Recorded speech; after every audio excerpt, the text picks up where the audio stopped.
বিটিআৰত মুখ্যমন্ত্ৰী ডক্টৰ হিমন্ত বিশ্ব শৰ্মা বিটিআৰৰ উন্নয়নৰ বাবে বৰ্তমানৰ বিজেপিয়ে কি কৰিব বিচাৰিছে আৰু বিগত সময়ছোৱাত কেনেদৰে বিটিআৰৰ বিকাশৰ বাবে কাম কৰি আছে সেই সন্দৰ্ভত মুখ্যমন্ত্ৰীগৰাকীয়ে মন্তব্য কৰে।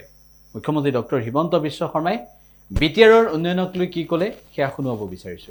কংগ্ৰেছ দলক নিৰ্দিষ্ট এটা ধৰ্মৰ লোকে আকৰ্ষণ কৰে। তেওঁলোকে অসম মানে ধুবুৰীয়ে বুজায়।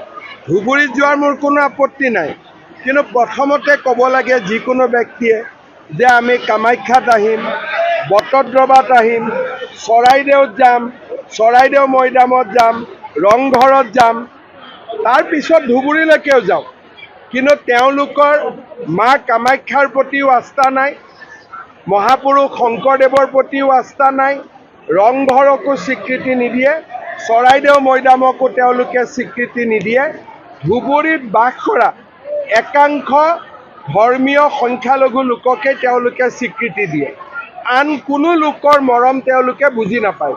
ধুবুৰী যোৱাত আপত্তি নাই, কিন্তু ধুবুৰীৰ লগতে আন অঞ্চলবিলাকতো যাব লাগে।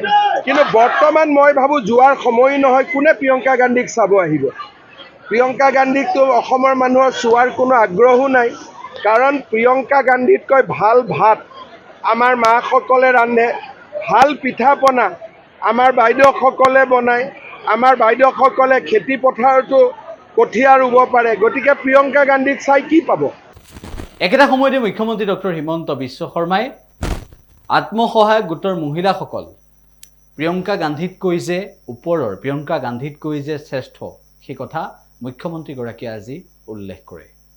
প্ৰিয়ংকা গান্ধী অসমলৈ আহক, মোৰ আপত্তি নাই, কিন্তু আমাৰ অসমৰ আত্মসহায়ক গোটৰ মহিলাসকল প্ৰিয়ংকা গান্ধীতকৈ 100 গুণে আগবঢ়া।